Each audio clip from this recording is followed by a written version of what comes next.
The reservation was for 7 o'clock at Meridian, the most expensive restaurant in the city, where a single dinner could cost more than most people's monthly rent.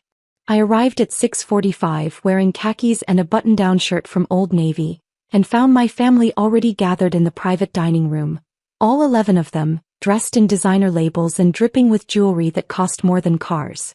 "What are you doing here?"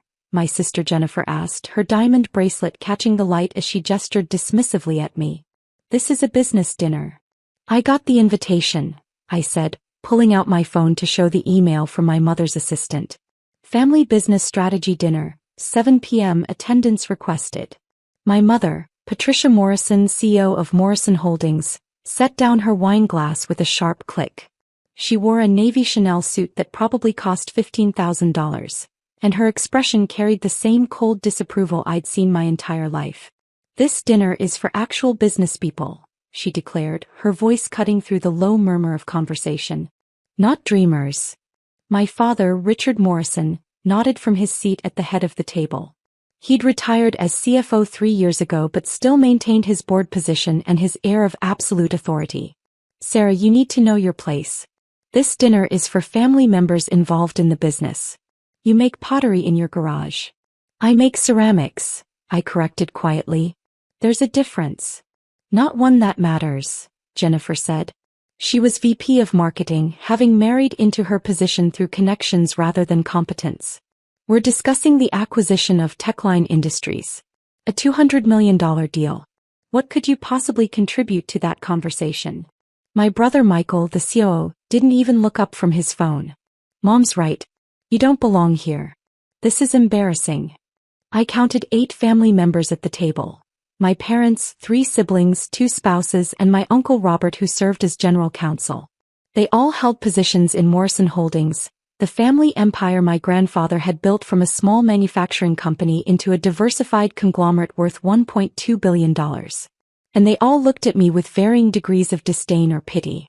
"I think there's been a misunderstanding," I tried again. "The only misunderstanding," my mother cut me off, "is you thinking you have any relevance to this discussion. You opted out of the family business 15 years ago when you decided to pursue your little art hobby. You don't get to opt back in when it's convenient." "I didn't opt out," I said. "I chose a different path." "A path that leads nowhere," my father said flatly. "You're 37 years old, Sarah. You live in a rental house. You drive a used Subaru. You sell coffee mugs at craft fairs. Meanwhile, your siblings are running $1 billion enterprise." My youngest brother, Thomas, who'd just been promoted to VP of Operations despite having worked at the company for only 2 years, smirked. "Maybe she's here hoping for a handout. Are you finally ready to admit your pottery thing failed?" "My ceramic studio is doing fine," I said evenly. "Fine," Jennifer repeated with a laugh. "That's the difference between you and us, Sarah. We don't aim for fine. We aim for exceptional, market-leading, industry-defining." "Speaking of which," my uncle Robert interjected, "we should begin. The Techline deal has time-sensitive components." He looked at me pointedly. "Sarah, this really is a closed meeting. Family members with active business roles only."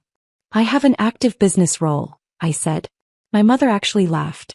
"Selling mugs at farmers markets doesn't count as an active business role." "I also sell at galleries," I said. "And online. And through wholesale distributors." "How much do you make a year from that?" my father asked, his tone making it clear he already knew the answer would be insufficient. 30,000? 40? Your siblings are managing departments with annual budgets in the tens of millions. "Last year my ceramics business grossed about 75,000, I admitted. The table erupted in barely suppressed laughter. Thomas didn't even try to suppress his. 75,000, my mother repeated. "Your sister Jennifer's clothing budget is 75,000. Your brother Michael's car cost more than you earned all year. And you think you belong in a meeting about a $200 million acquisition. Maybe we should get security," Jennifer suggested. "This is getting sad." I pulled out my phone. "Before you do that, I need to make a quick call." "Oh my God," Thomas groaned. "Is this a performance piece? Are you going to call your pottery guild for moral support?" I ignored him and dialed a number I had on speed dial. It rang twice before someone answered. Douglas? It's Sarah Morrison. I need you to execute option 7. Sell all $290 million in holdings. It's all of them. Morrison Holdings, Morrison Manufacturing, Morrison Real Estate Trust, and Morrison Ventures.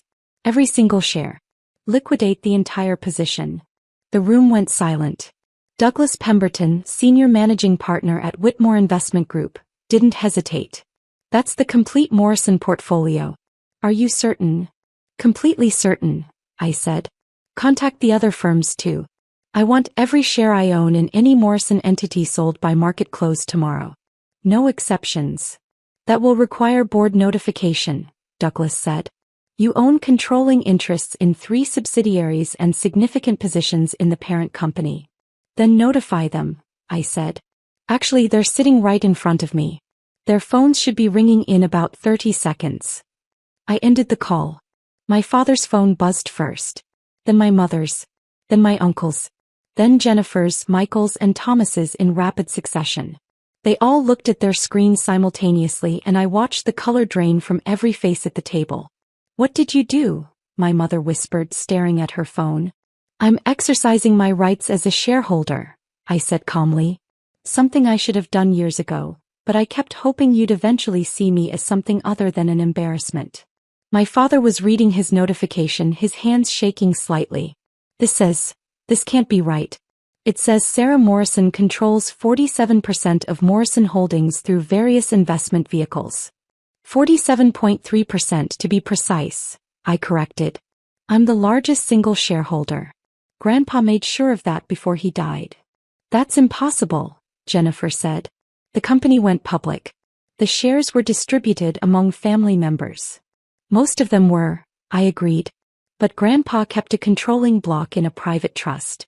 He gave it to me on my 21st birthday along with about $80 million in liquid assets. He told me to invest wisely and never let the family know unless I absolutely had to. My Uncle Robert was scrolling frantically through his phone.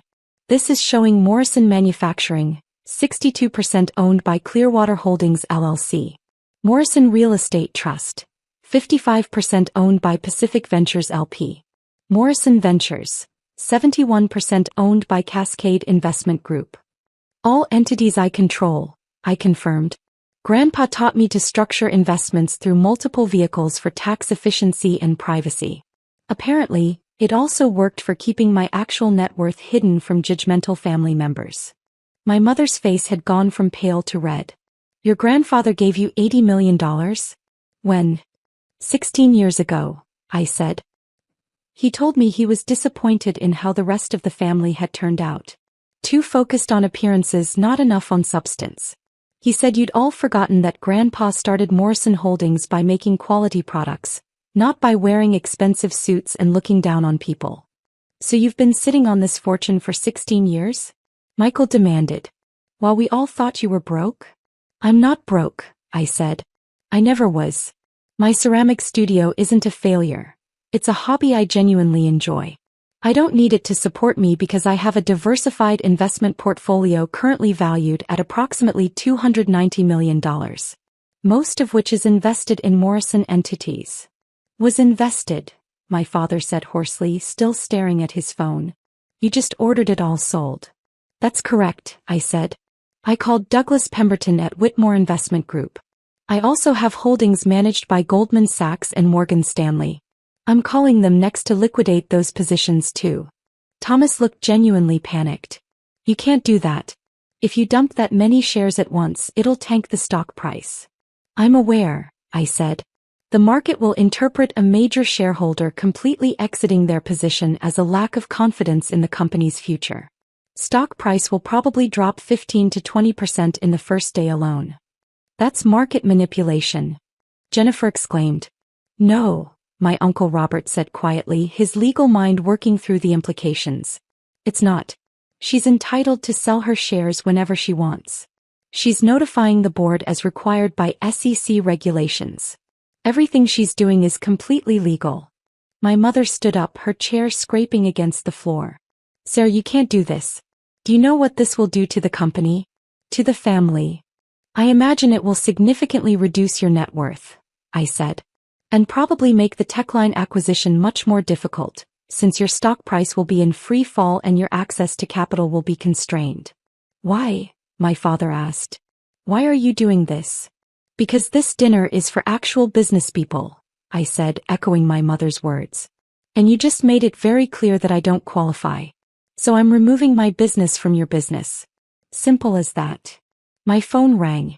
I answered it on speaker. Ms. Morrison, this is Catherine Zhou from Goldman Sachs. We just received notification from Whitmore Investment Group about a mass liquidation order.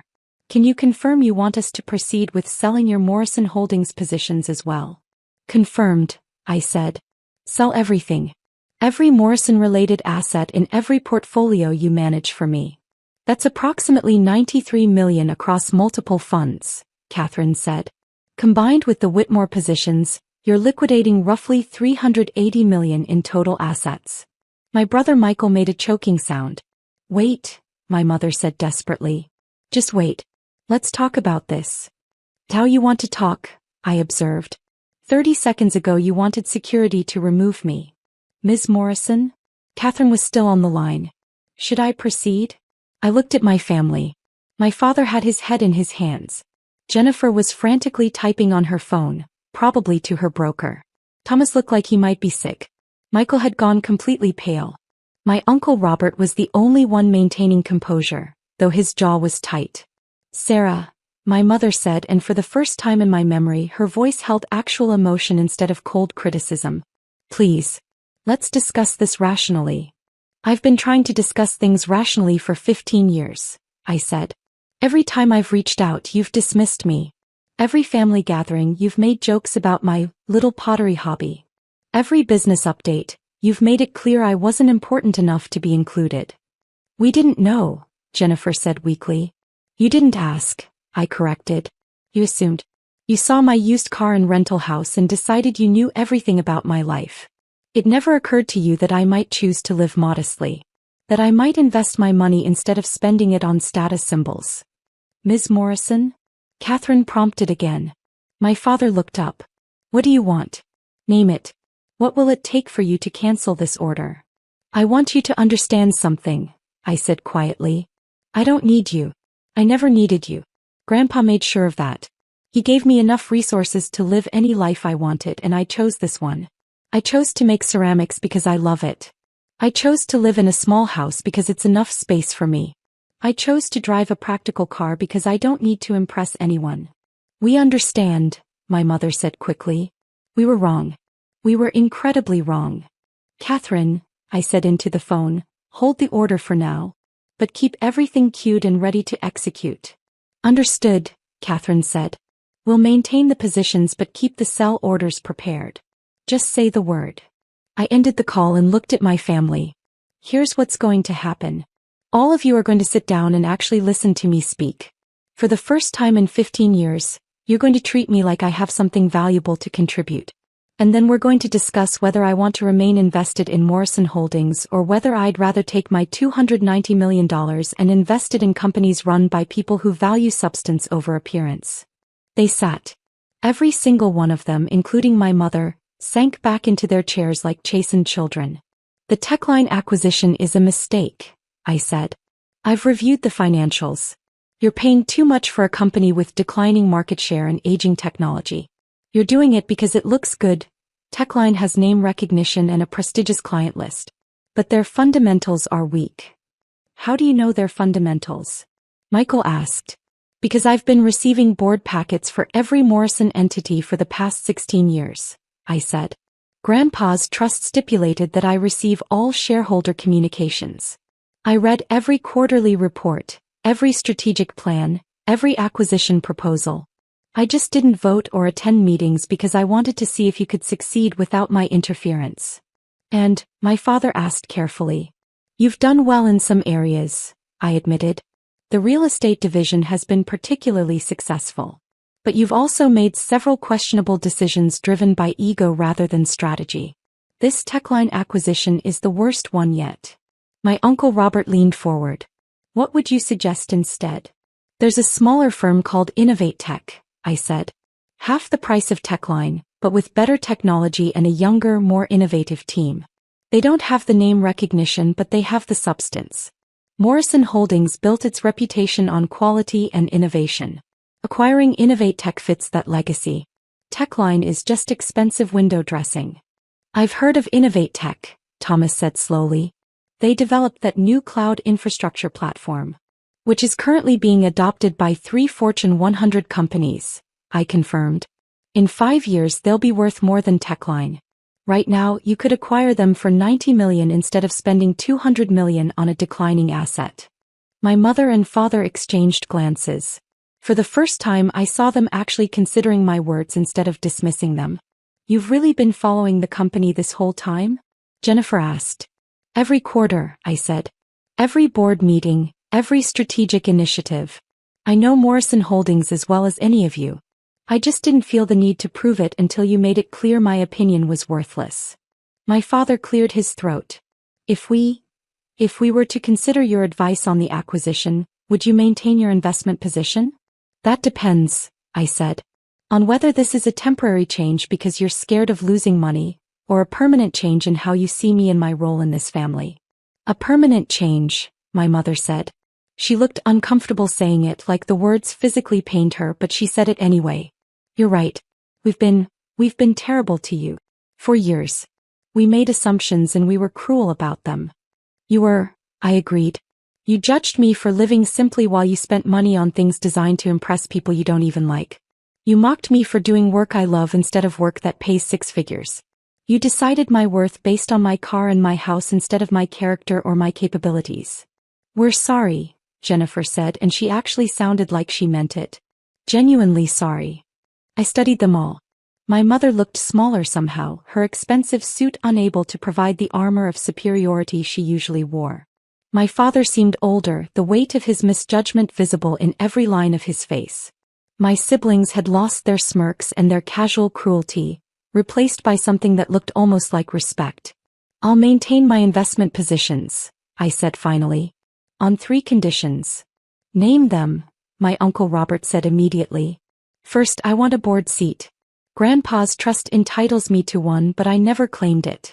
I'm claiming it now. I want a voice in major decisions. Agreed, my father said without hesitation. Second, the family stops making decisions based on appearances and starts making them based on sound business principles. That means no more acquisition targets chosen because they sound impressive to your golf buddies. No more hiring family members who aren't qualified for their positions. I looked pointedly at Thomas. Hey, Thomas started to protest. You were promoted to VP of Operations after 2 years with the company, I interrupted. Most VPs have 10 to 15 years of experience. You got the job because your family, not because you earned it. Thomas opened his mouth, then closed it. He couldn't argue because we both knew it was true. Third condition? My mother asked. I want to be treated like a member of this family, I said simply. Not the embarrassing relative you tolerate at holidays. Not the failure who couldn't hack it in the real world. An actual family member whose choices you respect, even if you don't understand them. The room was silent for a long moment. Done, my father said. All 3 conditions. You have a board seat, will make more strategic decisions, and you'll be treated with the respect you deserve. Starting now, my mother added. Sarah, would you stay for dinner? We'd value your input on the Innovatech acquisition. I pulled out my phone and called Catherine Zhou back. Cancel the liquidation order. Maintain all positions. Confirmed, Catherine said. Positions maintained. I'll send you the updated portfolio summary in the morning. I ended the call and sat down at the table, not in my original seat at the far end, but in an empty chair closer to the center. My family rearranged themselves to make room, their movements uncertain but deliberate. A waiter appeared and I ordered the salmon. My mother ordered another bottle of wine, a $3,000 Bordeaux that she insisted I try. Tell us about Innovatech, my Uncle Robert said, pulling out his tablet. You said they're being adopted by Fortune 100 companies? I spent the next 20 minutes walking them through Innovatech's technology, their market position, their growth trajectory, and why they represented a better strategic fit than Techline. My family listened, taking notes and asking intelligent questions. The cloud platform alone could generate recurring revenue of $50 million annually within 3 years. I explained. Techline's revenue is flat. They're living on legacy contracts that won't renew forever. Why didn't our analysis team catch this? Michael asked. They did, I said. It's in the appendix of the acquisition proposal, page 47. But the recommendation was to proceed with Techline anyway because of their market reputation. My father looked embarrassed. I didn't read that far. Neither did I, Jennifer admitted. I read the whole thing, I said. All 63 pages. Because unlike you, I don't have a team of assistants summarizing documents for me. I have to do my own research. You have $290 million, Thomas pointed out. You could hire a whole team of assistants. I could, I agreed. But then I'd lose touch with the details. Grandpa taught me that. He said the moment you stop reading the full reports is the moment you stop understanding your business. Grandpa was a smart man, my Uncle Robert said quietly. He was, I agreed. He was also disappointed in most of you. He told me that before he died. He said you'd forgotten what made Morrison Holdings successful in the first place. Quality products, smart decisions, and treating people with dignity regardless of their position. My mother winced. He said that. He did, I confirmed. He said the company had become more about status than substance. That you'd all started valuing the appearance of success over actual success. That's why he gave me the money and the controlling shares. He hoped I'd remember what he taught me and use it when the time came. The time has come, my father said. Clearly. We spent the rest of dinner discussing business strategy. I shared my analysis of several other opportunities I'd been tracking. A small manufacturing firm with innovative processes, a real estate development in an emerging market, a technology startup developing AI tools for industrial applications. My family took notes, asked questions, and for the first time in my adult life, treated me like I had valuable knowledge to share. By the time dessert arrived, the atmosphere had shifted completely. Jennifer asked about my ceramics work with genuine interest rather than condescension. Michael wanted to know how I'd learned to analyze companies so effectively. Thomas admitted he felt overwhelmed by his VP position and asked if I'd be willing to mentor him. I'd be happy to, I told Thomas. But you need to be willing to put in the work. Read every report. Understand every department. Learn the business from the ground up, not from the executive floor down. I will, Thomas promised. I swear. As dinner ended and the waiter brought the check, which my mother paid without comment or complaint, my father stood and cleared his throat. Sarah, I need to say something. On behalf of all of us. He gestured to the table. We've been fools. Blind, arrogant fools. We looked at your life and saw failure when we should have seen success. We saw your choices as weakness when they were actually strength. You had the courage to live authentically while we've been performing for an audience that doesn't even matter. Well said, my Uncle Robert murmured. We can't undo the past 15 years, my father continued. We can't take back the cruel things we've said or the dismissive way we've treated you. But we can do better moving forward. We can be the family Grandpa hoped we'd be. If you'll give us the chance. I looked at them all, my mother with tears in her eyes, my siblings looking genuinely remorseful, my uncle nodding encouragement. They weren't perfect. They'd probably slip back into old patterns sometimes. But they were trying and that mattered. I'll give you the chance, I said. But understand this. I'm not changing my life to accommodate your expectations. I'm still going to make ceramics. I'm still going to live in my rental house and drive my Subaru. I'm still going to shop at Old Navy and sell mugs at farmers markets. Because those things make me happy and I don't need your approval to live my life. We wouldn't want you to change, my mother said. You're the only one of us who actually figured out what matters. We left the restaurant together, walking out into the cool evening air. My family's cars were lined up in the valet section. A Mercedes, a BMW, a Tesla, a Lexus. My Subaru was in the public lot 2 blocks away. Do you want a ride to your car? Jennifer offered. I'll walk, I said. It's a nice night. Sarah, my mother called as I turned to go. Board meeting is next Thursday at 10 a.m. I'll have my assistant send you the details and materials. I'll be there, I said. I walked to my car, climbed in and sat for a moment before starting the engine. My phone buzzed. A message from Douglas Pemberton. That was the most dramatic liquidation order I've received in 30 years. Glad you canceled it. Though I have to ask, were you really going to follow through? I typed back, absolutely. They needed to understand that family means more than net worth. Well played, Douglas responded. Your grandfather would be proud. I drove home to my rental house, a modest 3-bedroom in a quiet neighborhood where I had a detached garage I'd converted into my ceramic studio. Inside, I changed into old jeans and a paint-splattered t-shirt, tied back my hair and went out to the studio. I had a commission to finish. A custom tea set for a client willing to pay $3,000 for handmade ceramics. Not because she knew I was worth hundreds of millions, but because she valued the quality of my work. As I centered clay on the wheel and began to shape it, I thought about the evening. About my family's shock and subsequent contrition. About the board seat I'd finally claimed. About the respect I'd finally demanded. But mostly I thought about what Grandpa had told me 16 years ago when he transferred that money into my account. Money is a tool, Sarah, he'd said. Use it to build the life you want, not the life other people expect. And remember, real wealth isn't in your bank account.